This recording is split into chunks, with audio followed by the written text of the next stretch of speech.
When it comes to piping boilers, the first thing I'd like to cover is what we call pumping away. And pumping away is the name of a very important book written by Dan Holohan. All right. As a matter of fact, I'll do you guys a favor. You guys can see my search, right? Dan Holohan. All right. So if you Google, DuckDuckGo, whatever you're doing, Dan Holohan. Nope, that doesn't work. Pumping away. All right. You should be able to come up with this. This is a book by Dan Holohan. He's been around since, I think, the 60s or 70s, talking about piping, boiler piping. So I know for a fact, unless something has changed, that they sell this book on ACCA's website. Again, if you're ever looking for books to buy, you might want to start at ACCA's website. But Dan Holohan basically wrote the book on piping boilers. So the first thing I like to cover is pumping away. And some of the stuff I used to use to teach this class, I'm having trouble finding. But we'll go over the fundamentals of hydronic design by heating help.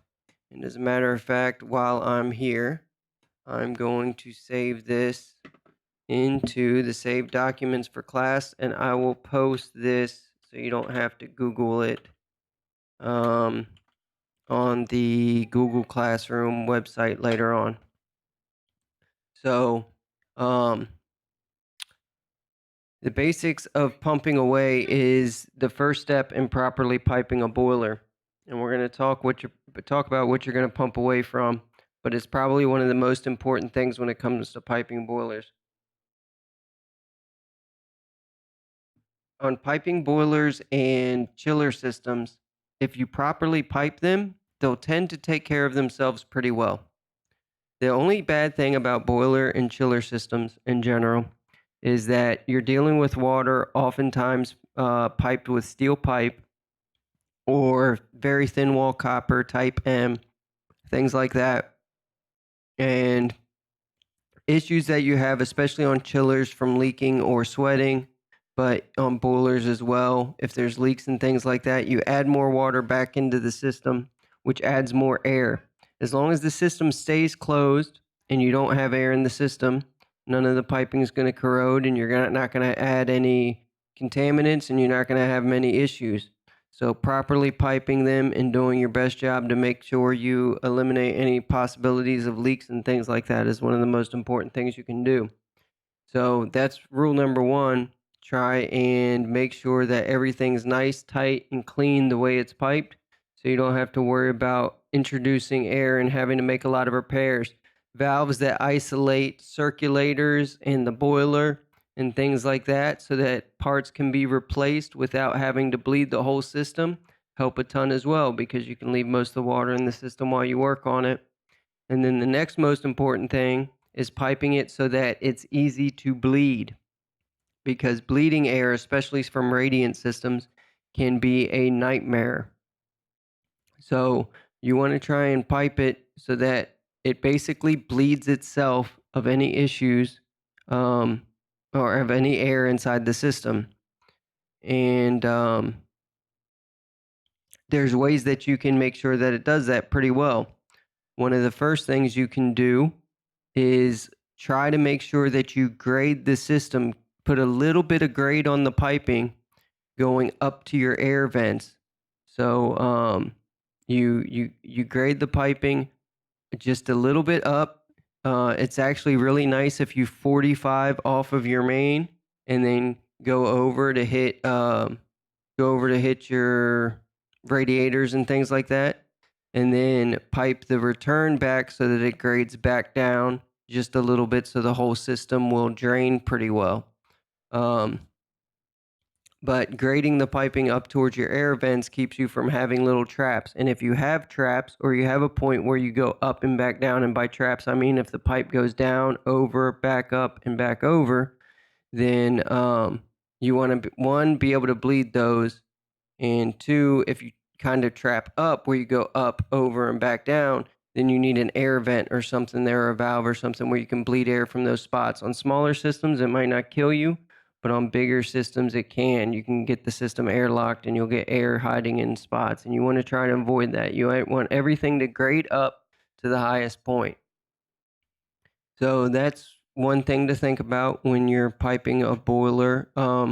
That's probably going to be less common for you guys to be doing a system from scratch, but just keep those in mind, because I've always noticed that systems that are graded, where the piping grades up towards your radiators, your trying to think of the right word, but I can't think of any.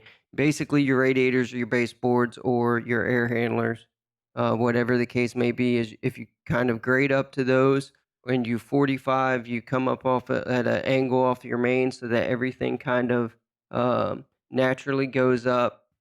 And maybe I'll try and make a couple pictures of that so that it's a little easier to understand.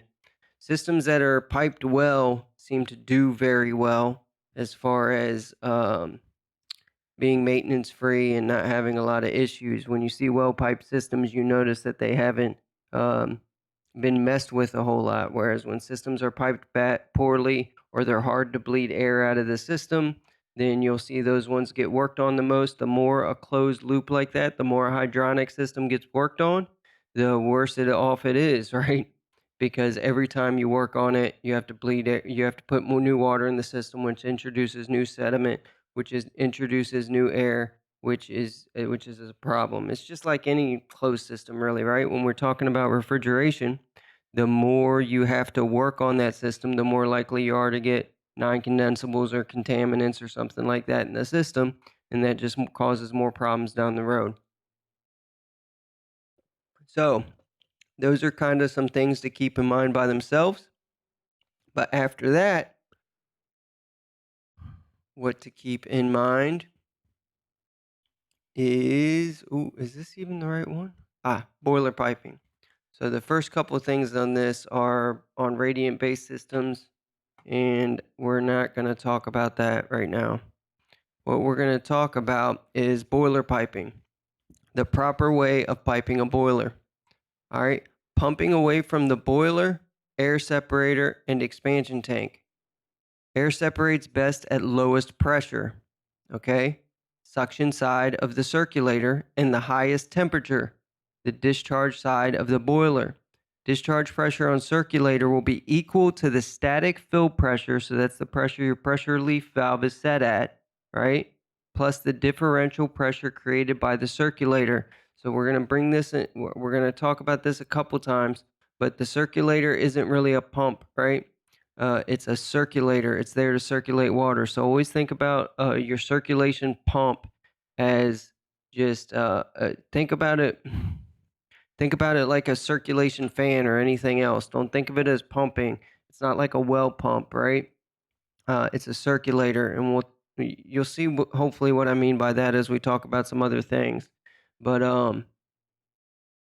it just circulates the water. It doesn't really create much pressure, okay? The pressure in the system never goes up because of the circulator, except for near the circulator. Near the circulator, you will create a small differential, all right? So that's why it's kind of important where it's placed. So the discharge pressure on the circulator will be equal to the static fill pressure plus the differential pressure created by the circulator. Suction pressure will operate at approximately static fill pressure. So the idea here is you want to pump away from the boiler if possible, but you definitely want to pump away from the point of no pressure change. And I want you guys to hold that in your head, okay? Because I'm going to ask you about that at some point. And I want you to remember, what do you pump away from? You pump away from the point of no pressure change. The point of no pressure change is really your expansion tank. And they don't do a super job of explaining that in this paragraph, but they have a pretty good picture, which is why I wanted to use this PDF. So the point of no pressure change is the expansion tank. The reason why is this expansion tank is charged to what pressure? Does anybody know what pressure this thing's charged to?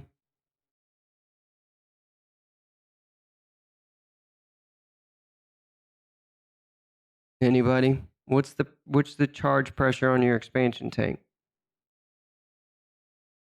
You guys can't hear me, right?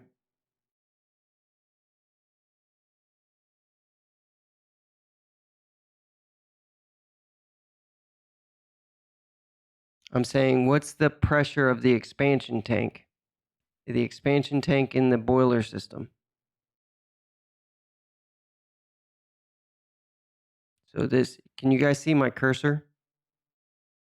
Or no? Okay. So right here's your expansion tank, right? So what's the pressure in the expansion tank? Does anybody work on boilers?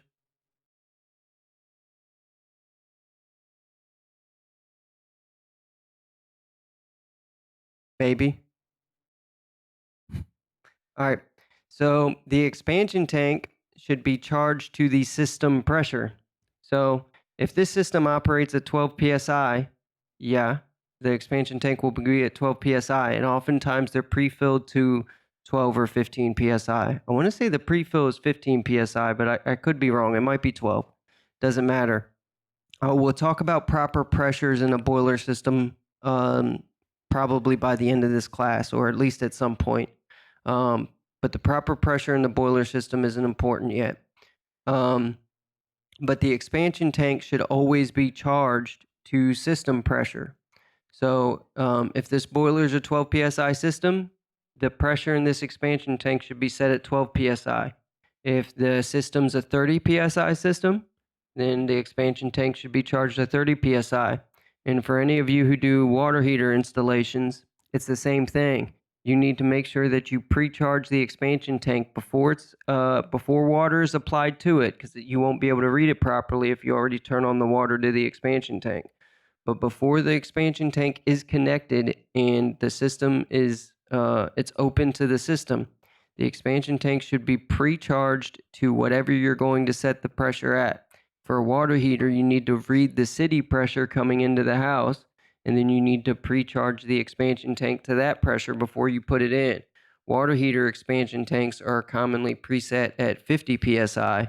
But if you have 80 psi city pressure in the house, you got a pressure reducing valve and they have it set to 80 psi, then that expansion tank needs to be set at 80 psi.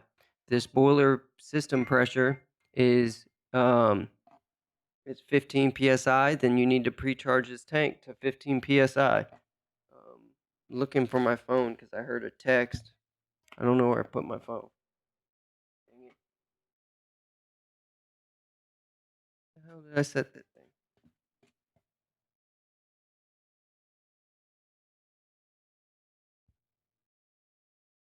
I'll find it in a second.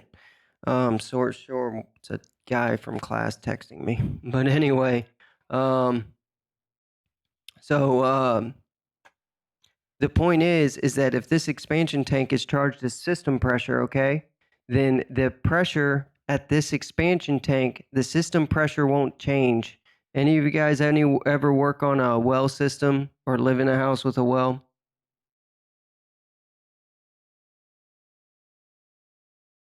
Okay, you have a well pressure tank in there, right? The job of that pressure tank is to make sure that you hold some water at a certain pressure. So oftentimes that well pressure tank, if you got a 30-50 system, right, it'll be set at 28 psi. So basically it holds water in that pressure tank so that, if it's a 10-gallon tank, you've basically got 10 gallons of storage there at 28 psi, right? And the system fills the water into that expansion tank, and then the expansion tank keeps that water at a minimum pressure until it's completely empty, right? That bladder expands. It's the same thing with an expansion tank is the exact same design as a well pressure tank, okay? Besides a couple changes to make for the particular purpose that they're set to, the design itself is the same. It's just a bladder there. Now you can have what I call compression tanks to try and just keep them apart in my head, where it's just an air cushion and that's set at the highest point possible. That's a little different, but for now, since expansion tanks are still way more common, let's focus on expansion tanks. But anyway, the point is that the pressure at this tank isn't going to change. So this is the point of no pressure change, because if this thing is set at 12 psi and your pressure reducing valve is set at 12 psi, then when this water comes in, the system pressure will not change at this point, because this expansion tank is acting on that pressure, right?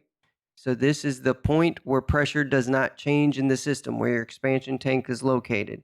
So again, the expansion tank is the point of no pressure change, and the air charge in the expansion tank is what basically dictates that.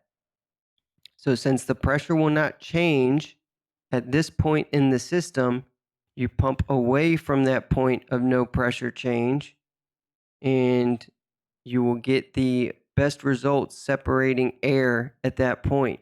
So you put your air separator, your expansion tank, and your city water feed all in the same spot, so that the circulator pumps away from that, and that'll keep the system at a more steady pressure. All right, so that your air is more likely to bleed properly at this point.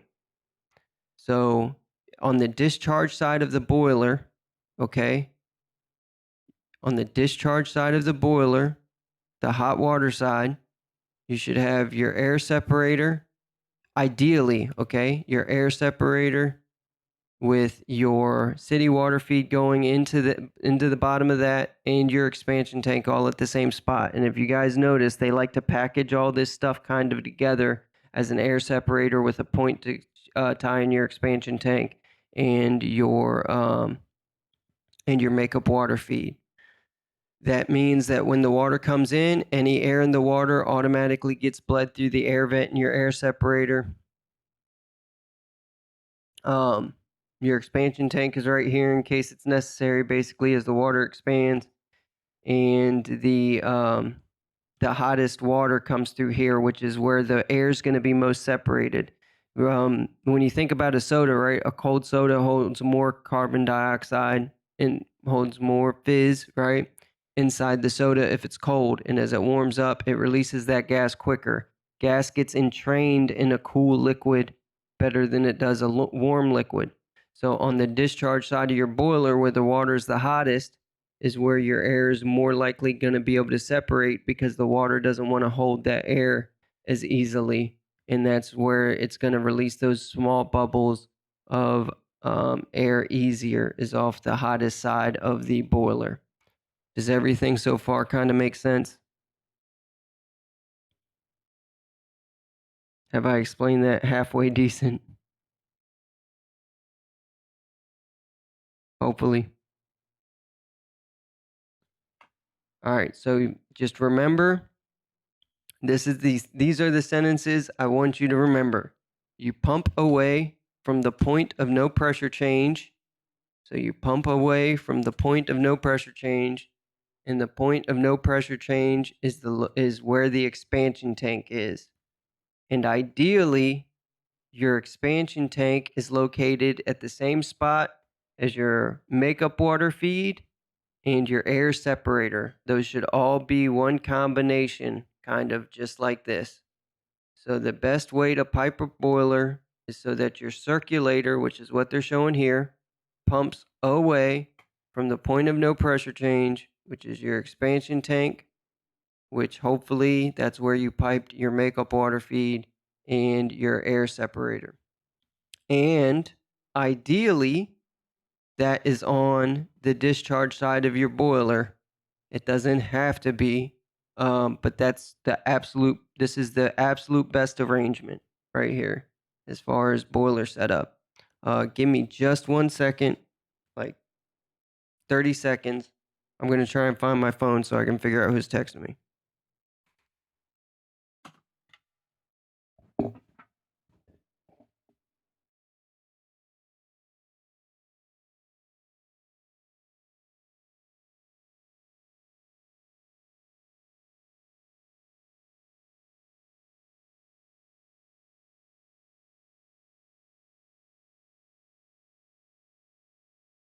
All right, got it.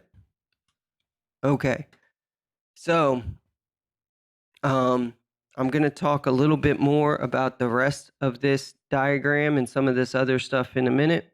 But for now, I want to go to the improper ways of piping a boiler so you can see what happens if you don't do it in this kind of arrangement.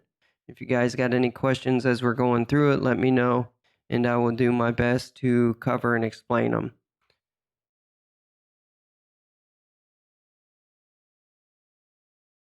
All right, so in this example, they say the improper way of piping a boiler, pumping away from the boiler. So we're still pumping away from the boiler, but we're pumping into the point of no pressure change, right? So you can see here that we're pumping into the air separator and the expansion tank and everything. So pumping away from the boiler, but towards the air separator and expansion tank, discharge pressure is limited to static fill pressure. So this point of no pressure change, right? On the other example, since we were pumping away from this, we had the point of no pressure change was behind the circulator, so the discharge pressure would be a little bit higher just after the circulator, right? So that would be the lowest point pressure in the system right there. But now we're pumping into the air separator on this example. So our point of no pressure changes here. So our lowest pressure is going to be back in the boiler, right? So the suction pressure on the circulator becomes reduced by the differential pressure created by the circulator and could be operating at negative pressures in locations throughout the system. So that's pretty rare unless you got a pretty big circulator. But you do not want the pressure in your circulator to go negative. You may see that on commercial. You shouldn't see that on residential. But negative pressures inside of circulator are a problem. All right. And we'll get to, I'll talk about that more later. I don't want to go on that tangent yet. So anyway, suction pressure in a circulator becomes reduced by the differential pressure created by the circulator. It could be operated at negative pressures. This contributes to air problems, including corrosion, noise, and reduced pumping efficiency. So this is probably one of your worst arrangements, I think, is just pumping straight into that. You don't want that. You don't want all this arranged like this, like pumping into your air separator and stuff on the discharge side. All right. Pumping towards the boiler air separator and expansion tank. All right. So if you're pumping into that and into the boiler, the circulator discharge pressure is limited to static fill pressure again because your point of no pressure change is in front of the circulator. All right. Suction pressure on the circulator becomes reduced by the differential pressure created by the circulator. Could be operating at negative pressures. This contributes to air problems and noise. It's really no different. Anytime the circulator is in front of that, it's the exact same problem. The only difference being that your highest pressure probably won't be as high as it would be because you're on the cold water side. And then here you're pumping away on the cold side. This is does it give you? No. Okay, so this isn't the worst because we're still pumping away from the point of no pressure change, right? But piping towards the boiler away from the air separator, discharge pressure on the circulator will be equal to static fill pressure again. Suction pressure will operate at approximately static fill pressure. That's fine.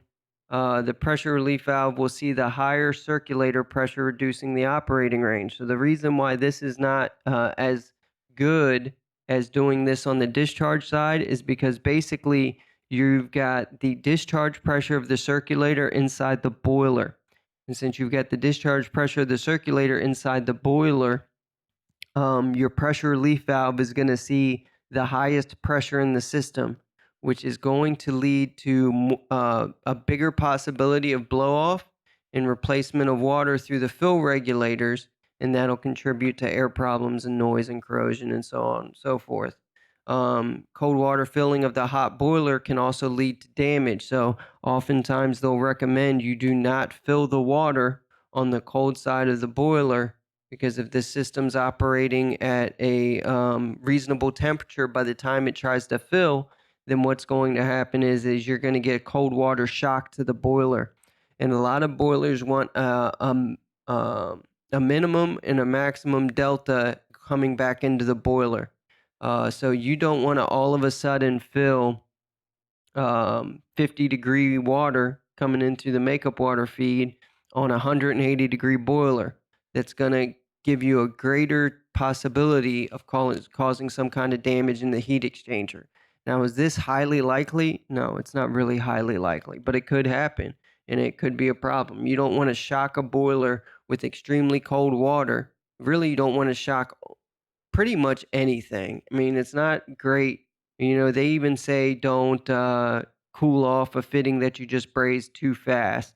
Um, I don't see many actual issues with that, but you can cause micro cracks and things like that inside the metals and stuff because you're quenching that. So unless you know what you're doing and you're familiar with what you're doing by cooling something very quickly, then you try to avoid that in most instances. It's a bad idea to suddenly cool something that's hot. So in the case of a boiler, depending on the heat exchanger design of the boiler, that could cause damage to the boiler by filling it with cold water. So to recap, we want to pump away from the point of no pressure change. So this is the proper way to pipe a boiler. Pump away from the point of no pressure change off the discharge side of the boiler. You do not want to pump into that because the discharge pressure is going to be the point of no pressure change, which is going to limit the reduction in pressure on the suction side. All right. Same thing here, essentially the same thing. This is going to be the point of no pressure change, and we're pumping into it. And then in the instance of putting it on the return side of the boiler, you are increasing the pressure inside the boiler. Now, if you get really deep and you read into this, depending on who you talk to, they may say, some people do say that the air micro bubbles tend to leave the boiler better if you're pumping into the boiler. So it can get kind of sketchy, but for the most part, this is always best practice unless you want to get really heavy into weird boiler piping practices. And to give you guys a little bit of backstory, um, the reason this became kind of a big deal is because what used to be really common on boilers, and I've even seen it a couple times in recent history. It's probably been a few years, but I don't do tons of boilers, right? I do a lot more commercial than residential boilers. But even in residential, I have seen when boilers are shipped with a circulator pump, what they used to like to do is the return side of the boiler would often come through the side and the bottom, right? And the discharge would come out the top.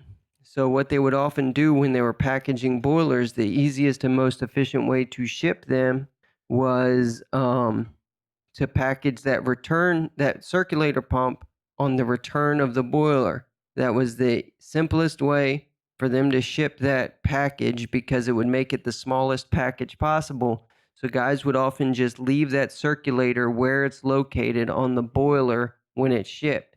For the most part, your circulator should never be where it's shipped on the boiler.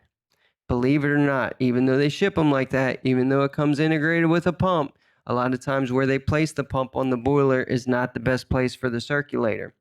So this was extremely common for a long time, and that would cause people to just put it in the easiest way possible, which was to leave the circulator where it's located, and you still see it all the times these days. I guarantee you half the houses we have boilers on in this area, when you walk into them, that boiler's 30, 40 years old, and the circulator still on the return side of the boiler. And this whole assembly might be anywhere in that system, but um, either way, the pumps on the return side of the boiler. This may or may not be. You may or may not be pumping away from this but but the circulator's still on the return side and it's a poor arrangement. So when you see that, just because something to remember is just because the boiler shipped like that, especially if it's shipped with a circulator on it, doesn't mean that's where the circulator should be located. This is your simplest version of a proper piping diagram for a boiler. And the other thing I was going to say is if you want some more interesting information, if you guys go to like the HVAC school YouTube channel or search it online, they did a interview with Dan Holohan, so you can listen to that. And it's probably been a couple years since I listened to that podcast, but I remember it was pretty good. I think you can actually get it on iTunes or something too on the podcast on iPhones and probably Google or something too. They do those podcasts, but the HVAC school does um, semi-regular podcast, and their podcast with Dan Holohan was pretty good, and he explained some of the stuff I just talked about and a bunch more as far as pumping away. So I would encourage you to listen to that if you get time. But for the most part, just remember that this is a proper way of piping a boiler. This is generally going to lead to the best results, and it will generally save you tons of time trying to bleed a system. Because if you've ever bled boiler systems, you can have systems that are um, pretty easy to bleed, like you turn them on and they bleed themselves. And you can have systems where you keep bleeding the same radiators again and again and again, and you still get air. And I've never had a system that was properly piped like this that was hard to bleed air out of. I just haven't seen it. So if you guys see it, let me know. But I can 100% say my experience has been that if they're properly piped like this, they are pretty easy to bleed. Even radiant systems, if they're properly piped, so you're pumping away from the point of no pressure change and the radiant loops come back pretty good, they're pretty easy to bleed. Whereas otherwise, they can be extremely difficult sometimes.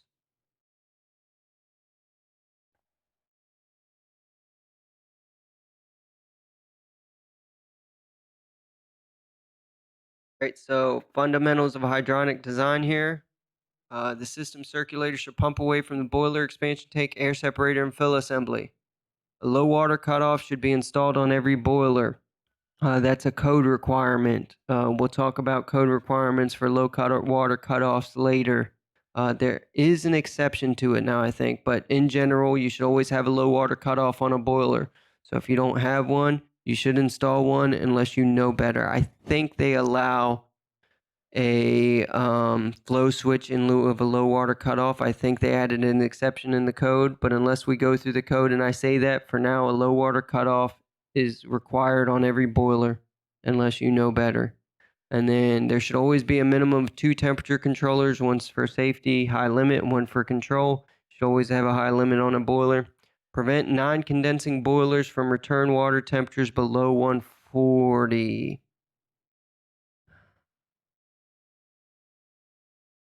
I have to look into that one. I don't know if that one's 100% true, but that is not a bad idea. Generally, you're trying to keep the temperature up in a non-condensing boiler.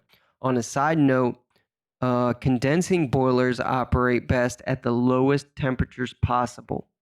So when you're as a complete tangent, real fast, because I don't know if we'll go over it again.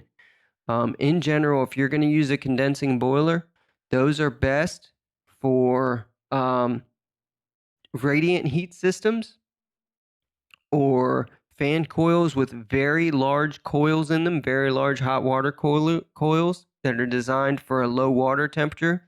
So when it comes to boiler temperatures, you can basically design it whatever temperature you want, right, inside the piping system. And how much heat you put out is going to be based on the water temperature. And you won't get that 95% efficiency out of a condensing boiler unless you have a very high temperature differential and or low temperature. And in general, you're trying to keep that temperature to reach those 95% efficiencies. Your water temperature should be like 120, 140 max. So you never want to have if you're setting a condensing boiler to 160 or 180 supply temp, it will never be 95% efficient. Ever. It's just not going to happen. You want the water condensing in the flue, and so you need to run the temperatures lower on condensing boilers. So if you're using a condensing boiler to replace a non-condensing boiler, keep that in mind. You won't see those high efficiencies at high water temperatures. You pipe all relief valves and backflows to a drain. All drain valves should have caps on them, and relief and safety valves must never be capped. I have walked into a house before where somebody capped off that pressure relief valve. Do not cap off that pressure relief valve. You are creating a bomb. You are creating a very hazardous situation. If you ever do that, you're an idiot. Pretty plain and simple. You never cap a relief valve of any type, not off a water heater, not off a boiler. I don't care how much it's leaking. Shut off the boiler if it's leaking. All right, controls. I don't want to talk controls yet. Yeah, we don't want to talk controls at all. All right, so I want to talk about a couple other things on boiler piping that are pretty important. Let's go back to this proper way of piping a boiler. First off, is everybody with me so far? Okay. All right. What is YouTube I just said? Cheyenne put in. I think you're talking about when I said the HVAC School podcast with Dan Hollahan. So I would really encourage you guys to look that up sometime. A lot of the HVAC School podcasts are really good. The guy does get good people on the show, so they are really good podcasts. I would highly recommend you guys listen to that. Quick tangent before we get into this. You know, you should always be doing something to learn your trade, if not every day, at least once a week. So, listening to podcasts or watching videos or finding books to read or whatever you like to do the most, um, do that. And HVAC school podcasts and stuff like that, their videos on YouTube are usually pretty good for doing things like that. Um, if you've got time, I wear headphones all the time, so I listen to this stuff driving down the road basically. So you can do that, or play it on your phone. So that's why I find that convenient. If not, then buying ACA books or, trade books or whatever and reading those in your spare time. All right. A few things that are important here. So all the components that we're showing on this piping diagram, I'm going to go ahead and list all these off real quick. So let me know if you missed something. All right. Our cold water feed comes in. This is coming from the city. So this would come off the domestic water line. We have a cold water makeup line, right? What they're showing right here, this first thing, is a backflow preventer. That backflow preventer should really be, let me pull this up real quick, a Watts 9D. That's not it. See if we can pull it. Here we go. Watts 9D. Might be a 9D LF. So Kalefi makes them too. Kalefi has a backflow preventer that looks exactly like this, but this is typically the backflow preventer you should see. And if we pull up the installation instructions for a Watts 9D, which for some reason the instructions are always upside down when you pull them up online. It's been like that for a while. All right, if you pull up the installation instructions for a Watts 9D, it says somewhere. Where's that? Where's that? Where's that? Dang it. It's been a while since I read these instructions. Somewhere in here,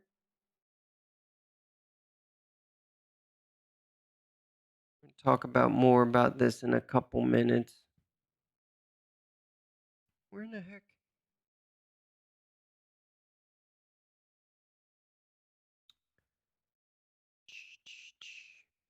Where the heck is that? All right, basically, since I can't find it in these instructions, maybe I'm just skipping through it too fast. The point is that oftentimes this thing, the specifications on this, and I might have to go to the actual specs. But anyway, the specifications on this, basically it works best at pressures. I believe it's above 30 psi, somewhere around there. Oftentimes your boiler systems operate below those pressures. Let me see if I can find it on the spec sheet. Maybe the spec sheet. Open link in new tab. So there's going to be a minimum pressure that this thing can operate at. And the minimum pressure is often above what our boiler system pressures are going to be. So the minimum required pressure is 25 psi, if you guys can see that right there. So minimum required pressure on a Watts 9D backflow preventer is 25 psi. So if our boiler system, which they're showing over here, is operating below 25 psi, you absolutely do not want this backflow preventer after your pressure reducing valve. Why? Because your pressure reducing valve is going to reduce the pressure to 12 psi and this thing is not going to work properly. So your backflow preventer is always the first thing on a boiler system before your pressure reducing valve. So that is number one. Your backflow preventer goes before anything else on your makeup water feed besides a valve. There should really show a valve here. You should always have a valve off the main water line before your backflow preventer so that you can turn it off to test the backflow preventer. And then you go to your backflow preventer. Watts 9D or equal on commercial systems. It will usually be a reduced pressure zone backwater valve, backflow preventer. But talking residential strictly for the moment, it'll be a 9D. But even in a commercial system, that RPZ should be the first thing on your makeup water line. After that, what they're showing here is they're showing a pressure reducing valve. Now, what they show on this one in particular, and this is my preferred way of piping a boiler personally, you basically got two options. They're showing a little bypass here. This bypass would be normally closed. There would be a valve that would normally be closed, and this is to just bypass the pressure reducing valve for filling the system. And then the valves on each side of the pressure reducing valve that they're showing here is just so you can isolate that for a repair or replacement. Or you can just do valves before and after the pressure reducing valve, and you have a pressure reducing valve with that lever on it, and that lever on it is what bypasses the pressure reducing valve. I prefer to have an actual bypass instead of the PRVs with the bypass built in, but it's up to you, whatever you like to do. But this would be the way you pipe in a PRV with a bypass. This bypass should never be on unless you're initially filling or working on the system. And it shouldn't be on if the system's operating and the boiler's heating, because the pressure is going to keep going up. So once you reach proper pressure in the system, this valve should be off and the PRV should handle feeding water into the system. You go in, this is our expansion tank, which again, expansion tank needs to be charged to system pressure, whatever the necessary pressure of the system is. And we'll talk about how you determine that. Another isolation valve here. One thing to note, and one thing I recommend all the time, notice there is not an isolation valve on the expansion tank. In general, there should never be an isolation valve going only to an expansion tank. Not for a water heater, not for a boiler. And the purpose of that is just to make sure that if this system's on, then you're not isolating the expansion tank from the system. So the valve they show here, I actually wouldn't put this in, because you could turn this off and you could isolate the expansion tank from the system. So theoretically, as this system pressure goes up, the water won't have anywhere to go if it comes up in pressure. If somebody turns off this valve, it's going to cause your pressure relief valve to go off. So in general, you should only have this valve after your PRV, and valves before and after your air separator would be fine. But I would never put one where they show it here. I don't like valves isolating expansion tanks. It's not dangerous, but it's not good practice. As long as this PRV operates, that's not dangerous, but it's not good practice. All right. And PRV here, I mean pressure relief valve. Unfortunately, you have pressure reducing valve and you have pressure relief valve. So try and keep track of which PRV we're talking about at any given time. They're showing your air separator here. There's multiple air separator designs that you could be using, but that would be an air separator. They're showing an automatic air vent up here. In general, you will have an automatic air vent above that air separator. If you've ever worked on a boiler, I'm sure you've seen them. There's a lot of air vent designs, but in residential, you're commonly just going to see the little Takeo ones or something along those lines. But there's multiple, uh, depending on how much capacity you need that air vent to be able to handle. There's a bunch of different air vents you can use. Then they're showing a circulator, they're showing a low water cutoff, and they're showing your pressure relief valve. So those are your basic components. Low water cutoff should always be placed somewhere where you can read the minimum required water level in a boiler. So you're going to make sure there's always enough water in a boiler so that it does not create steam inside the boiler if for some reason the water's not circulating. So you always need to make sure there's enough water in the system, and a low water cutoff is a good way to do that. You will usually have low water cutoffs on, you should have low water cutoffs on pretty much any hydronic system. Okay. So that is the absolute basics of boiler piping. That is the absolute minimum basics you have to understand. Real quick before we move on to something else, there is this is boiler piping. I don't want to get into that yet. There's another article on pumping away on Heating Helps page, which show a couple things here. Circulator, air separator, compression or expand. They say compression tank there. Compression tank would not be set up like that. But anyway, compression tank, gator ball valve, zone valves, return zones. So there's another one there. And then I used to teach out of this. Plumbing and Mechanical Magazine has an article on pumping away that explains this good as well.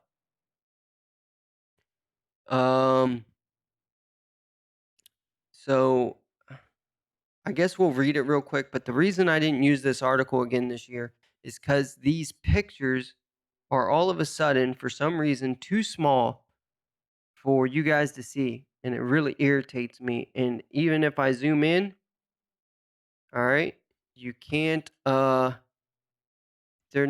you can't use it. I mean, it's just you can't see anything on them anymore. So I don't know what happened with this article or why I can't get the pictures to show up right. Maybe it's the browser. Whatever it is, this is a good article on pumping away from what? So if you Google pumping away, this article will come up, and I think that's all how I got it. I opened it that way. But anyway, all right. There's complimentary articles now. ACHR News does the same thing. But anyway, it's a good article, but you can't see the pictures anymore, so that's why I didn't use it. But again, the objective in the hydronic circuit is to increase the pressure within most of the circuit when the circulator is operating. The benefits of that are farther away from, moves water farther from its flash point. In other words, increasing pressures on the water helps suppress boiling.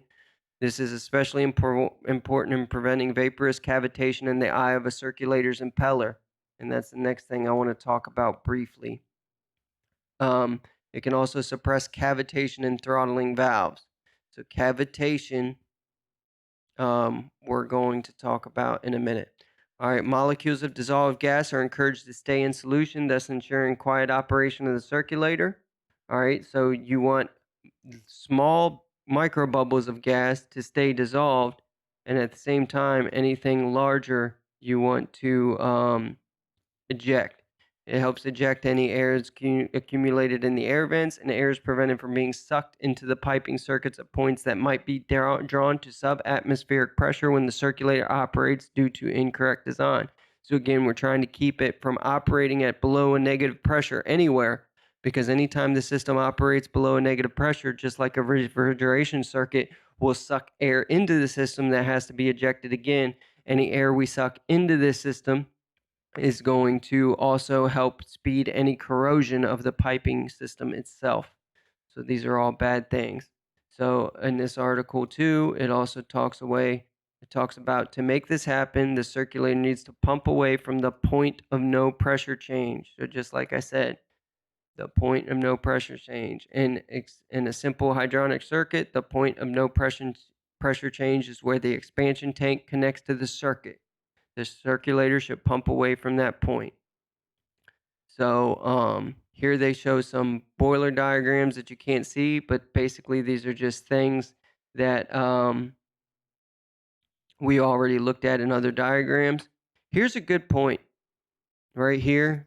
10 pipe diameters straight upstream of a circulator's inlet flange. So when you think about your water circulating in a boiler system, especially when you're talking about where you place flow switches and any items that might be affected by water not flowing in a straight line, okay? And circulator, in general, I don't know if you guys realize this because it's more important in commercial than residential. So if you do mostly residential, you may not be familiar. But when you're talking about air handlers should have 5 to 10 pipe diameters of straight duct after the fan. And I know we don't do that often, or duct diameters. I say pipe diameters, duct diameters, but it's essentially the same thing as a pipe diameter, right? We'll talk about duct diameters when we get to duct design. I don't want to go off on that tangent. But anyway, you should have a good amount of straight duct after a fan. And on pumps, you need a good amount of straight pipe after a pump. And when we talk about commercial boiler piping, which will be in another class, you have to have it on large pumps or you'll create pretty big problems. But upstream of the circulator, right? So upstream, let me pull up this again so you guys can see a little easier. Upstream of the pump, right? This is downstream where the pump is pumping, and upstream of the pump. Upstream of the pump is extremely important because you want to avoid cavitation, which again, we'll talk about a little bit more when we get to commercial pumps because it's more important.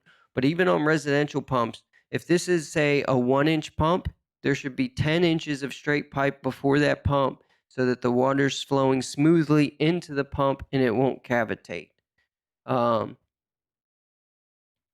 I got to find this. All right. So 10 pipe diameters of straight pipe upstream on the circulator's inlet is a very good practice. You shouldn't have an elbow and then all of a sudden go into the pump, if at all possible. Again, it's not as important on residential, but it's very good practice to keep in mind. And 10 pipe diameters is something you'll see a lot, and you should try and remember 10 pipe diameters. How far do you want on the inlet and outlet of pump? 10 pipe diameters is good practice. At a minimum, 10 pipe diameters of straight pipe before the pump and 5 pipe diameters of straight pipe after the pump is good practice. Then it shows another one, another piping diagram that we can't really read that well. And then when it's not a simple loop, it talks about hydraulic separators, which we're going to talk about later. Anyway, are you guys familiar with the term cavitation?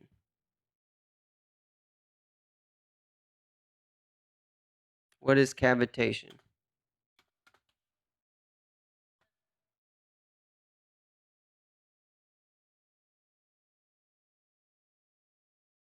Yep, pretty much. All right.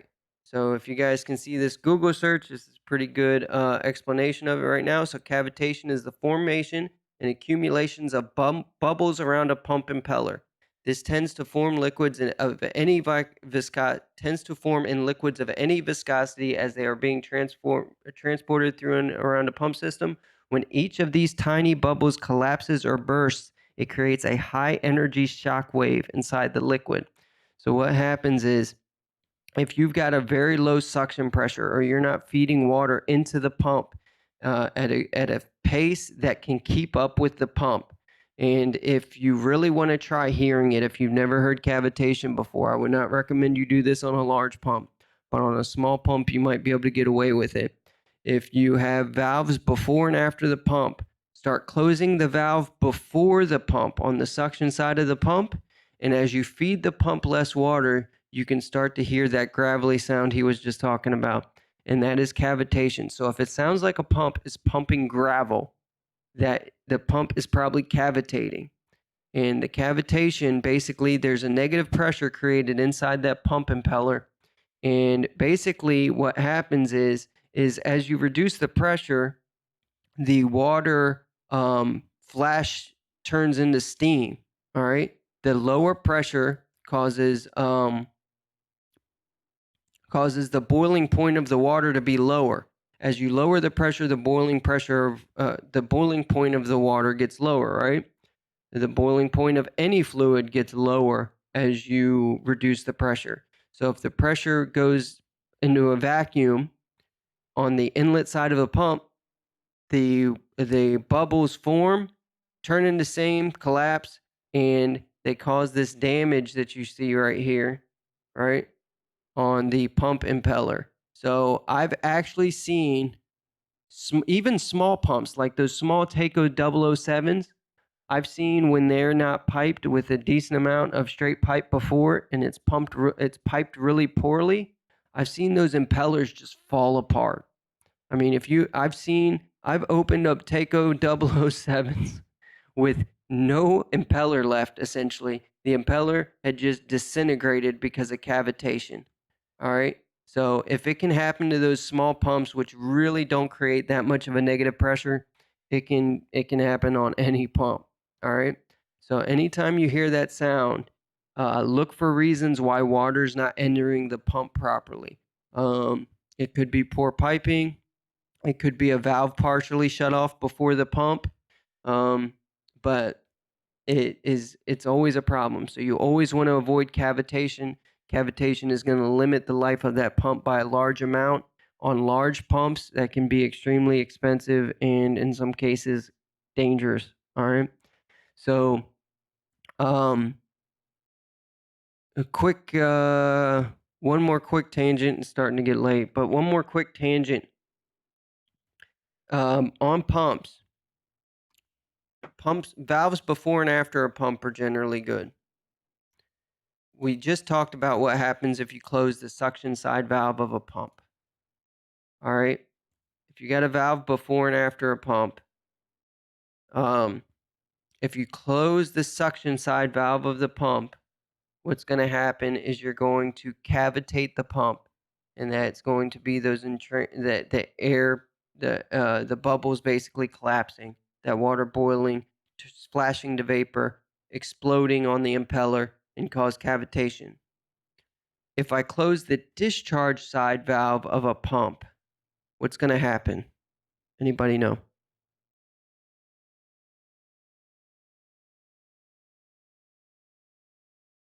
It's going to explode.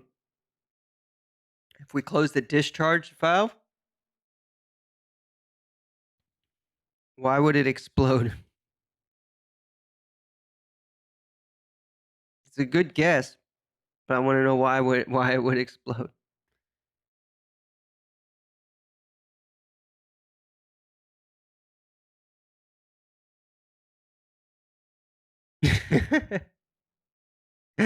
Okay. All right. So suction side valve on a pump should never, ever, ever be closed because you're going to cavitate the pump. It's going to cause damage. It should only be done if you're working on the pump. The discharge side valve of a pump.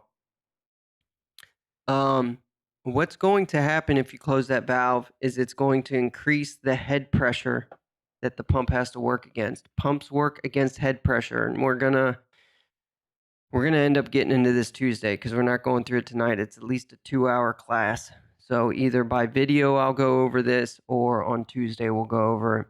I'm probably end up doing a video, but we'll see. But when we talk about selecting circulators, we'll talk about pump head. But basically, you're going to increase the back pressure on a pump when you close the discharge valve. What that will do is make the pump less. If you get to the point where you get to the top of the pump curve, the pump will just start pumping less water because the head pressure becomes so high that the pump can't pump as much water. So if we completely close that valve, the pump's not going to be able to pump any water, and the amperage is going to change. What's the amperage going to do?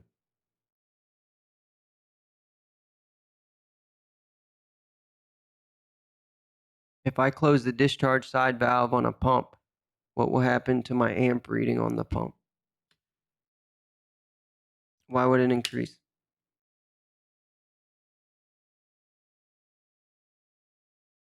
Okay. So I want you guys to remember this because it's an important concept. If you close the discharge side valve on a pump, if you close a main damper ahead of a fan on a blower, the amperage will go down. Let me see if I can pull up a pump curve real quick. So the reason being that you get to the point where the pump can't do any more work. Okay. You get to a point. Let's see if this one's good. All right. You get to a point where the pump can't do any work. So the curve, look at this efficiency curve.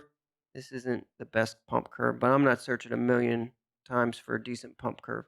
All right. So think of this as the amperage curve on a pump, where this blue one is the efficiency curve, because that's basically what happens. As you close the valve or as you increase the head, the pump works more and more and more and more and more and more and more. Right? Then you reach this peak.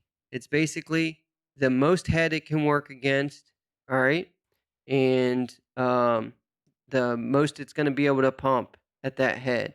And then after that, it just goes down. The amperage just drops because it can't do any work. And once you close the valve all the way, basically all that pump is doing is it's free spinning. And we call that deadheading a pump. If you deadhead a pump, the pump just sits there and spins and it doesn't do anything. So the amperage will generally go down.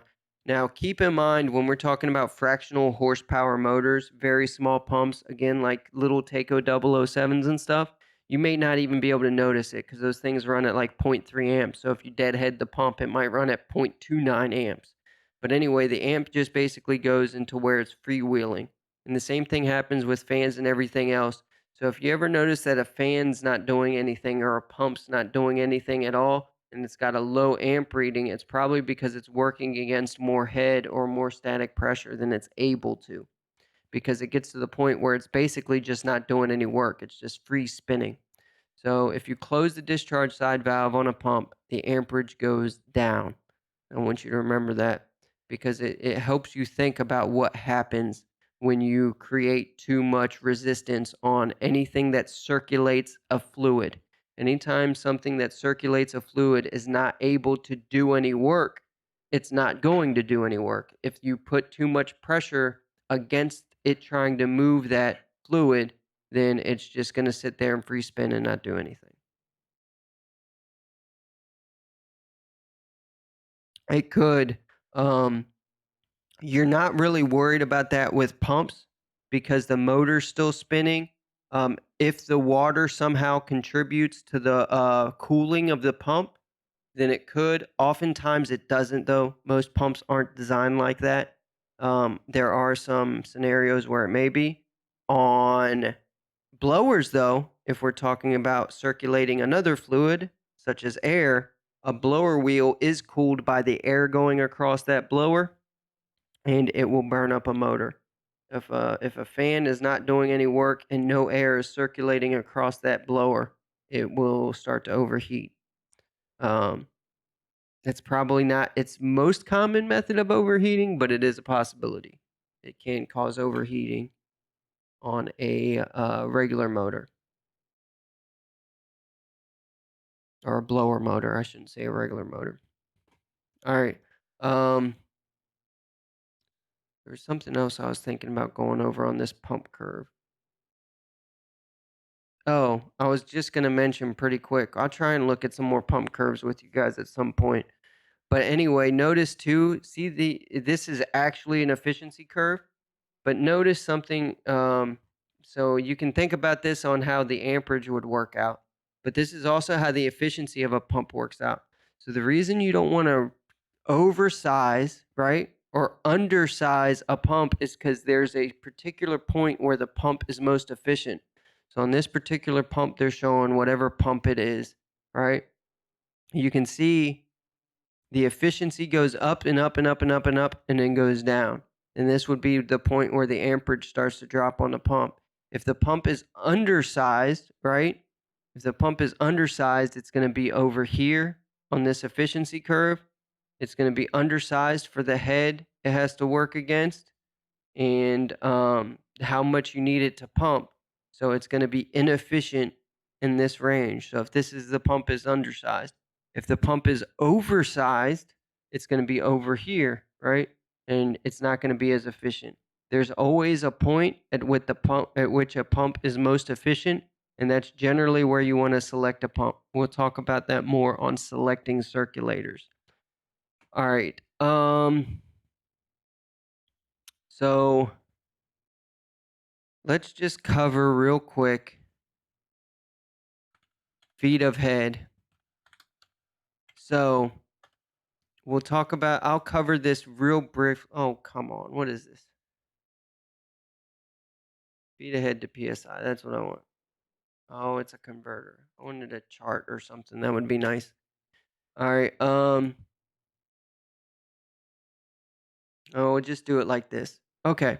So here's a fun question. And like I said, I'll cover it again when we talk about sizing circulators. But real quick, just to give you insight, who can tell me what the proper pressure is in a boiler system? What is the pressure that you need in a boiler system?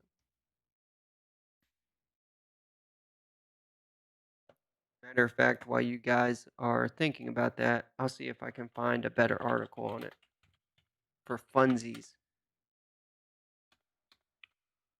Anybody got a guess? What's the proper pressure of a boiler system?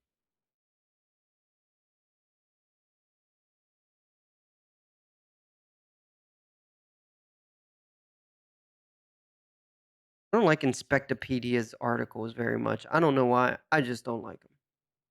I never liked it's like a home inspector website. I never find they're usually correct, but I just don't like them.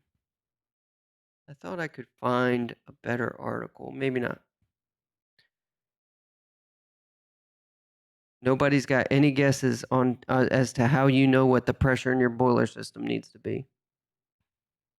I know I found an article on this before. This is a forum.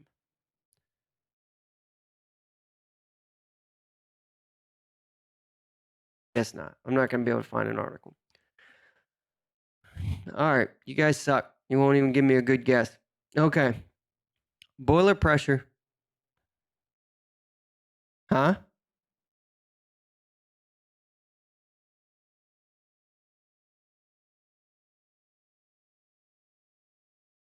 Depending on where you place the pump, yes. But no, but okay, if I have here's a question. Remember I told you don't think of a pump as pumping water, think of it as a pump as circulating water. So I want you to think about that for a minute. And then I want you to tell me if you think the pressure should be the same in a boiler system for a 1-story house as it would be in a house that's 10 stories. You think the pressure would be the same or different? Assuming the boiler is placed on the lowest floor too, because there's some exceptions to this. But the boiler is placed on the same floor in the house. If I have a 1-story house or a 10-story apartment building, do you think the pressure would be the same or different? Why?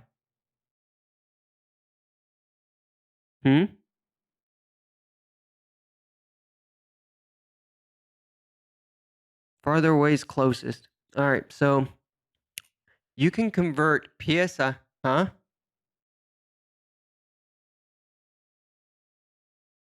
Right. So every 10 foot of head that we have to pump, right? We need 4.33 PSI. 4.33 PSI is equal to 10 foot of head. So anytime, if you take a 10-foot cylinder, it doesn't, I want you guys to think about, remember this, PSI is pounds per square inch, right? So it doesn't matter how big around anything is. We're talking about PSI, and try and drill that into your head. It's pounds per square inch, so it doesn't change based on the diameter of something. So whether we have a tube that's only an eighth inch around or a tube that's 40 feet around, if we fill that tube of water up 10 feet high, the weight of the water might be different, but the pounds per square inch will be the same. So both of those tubes, if you stuck a gauge at the bottom of that tube, it would be 4.33 psi if it was 10 foot tall. Okay, if you guys have ever done any plumbing at all, I don't know if any of you guys work for mechanical contractors or anything, but if you do any plumbing at all, a sanitary sewer has to be tested to 10 feet of head. So it has to be tested at 4.33 psi. You fill the pipe up till it's 10 foot above all the rest of the pipe, and that puts 4 psi of pressure on all the pipe in the system. Okay, and usually plumbers will say it's 5 psi, but it's 4.33. It's 10 foot ahead. The same is true in reverse. If we need to pump up 10 feet high, then we need at least 4.33 psi to be able to pump 10 feet high. So because we're circulating the water and not pumping it, the water has to be filled to the highest point in the system. So at the top of the system, we'll have 0 or 1 psi, right? And at the lowest point in the system, we'll have, which is usually where the boiler is, right? The boiler is usually at the lowest point in the system. So at the lowest point in the system, we'll have whatever pressure we need. So assuming our boiler's in the basement, right? And we have a 3-story house. So basement, first level, second level, all right? So about 8 foot per floor, about, right? 24 feet, we're at about 10 psi, right? 30 feet, if you want to just round it up to 30, would be 13 psi. But generally, your boiler, your gauge isn't going to be at the lowest point in the boiler. So 12 psi is usually enough with some wiggle room that we can do about 3 stories worth of water. Okay, because you have your first level, you have your boiler, which isn't at the lowest point in the system, your first level where you're going to pump up about 8 feet, and then your next level, which you're going to pump up about 8 feet. So you're really only pumping up 12 or 15 feet. So this gives you 10 psi plus a couple to cover your butt. Okay, so you're trying to add a couple. So if we had a building that was 60 feet high, the minimum pressure in our boiler would probably be about 25, 26 psi. You've got to be able to fill that water to the highest point so that there's some minimum pressure at the very highest point, because you don't want the highest point to go negative because you'll suck in air. So you need about 4.33 psi per story of a building, if it's no more than 10 feet tall per story, to as your minimum pressure in the boiler system, if your boiler is on the lowest level. If the boiler is at the top of the system, you can fill that thing by gravity. It could be 1 or 2 psi at the boiler itself, and since it's going down and back up to the boiler, that circulator and that boiler can basically just be filled by gravity, which was a pretty common way to do it. I'd like to draw a picture here, but I'm not going to be able to do it. All right, so yeah, I'm not going to go through the trouble right now. But basically, one thing they used to do with old boiler systems is, instead of even filling it to a pressure, they would run a tube up to the top of the house, right? Up through the roof, and you would fill the system until that tube was full, okay? And then the boiler would circulate the water in the system and be fed from gravity by a water feed at the top. And that would also be your expansion tank, because if the system was open and the pressure increased, the water would just flow out of the open tube at the top of the house. And then if the pressure got too low and you needed water, you could add more water to it. But in general, you could just fill that thing up so that the open pipe went all the way through the roof. And once it was filled up, you had enough water in the system and you could run the boiler system. So that is one way of handling an expansion tank and a fill level and a proper pressure. We don't really do that because obviously you're going to have to refill that water and you're going to cause issues inside the system from adding water. But that's one way of handling those problems. But basically, you need enough pressure to reach the highest level inside the building. So that's what proper boiler pressure would be. So when you remember that proper boiler pressure is based on the height of the building, and it's generally going to be about 4.3 psi per floor. So for every floor of a building, you need at least 4 psi, assuming your boiler is on the lowest level, which is generally what's going to be. So maybe the better way to say it would be 4.3 psi for every story above the boiler. For every story of a building above the boiler, you'll need about 4.3 psi or 5 psi, however you want to look at it, of pressure in the boiler system. And that's how you determine that. Now, there could be, if you get into commercial design, there could be other things that mitigate what pressure you want. But in general, that's going to be your absolute minimum pressure. Due to pump curves and things like that, you may want a higher pressure to start with in the system. But that's a whole nother deal that we'll get into a little bit when selecting circulators. You might be able to understand it more.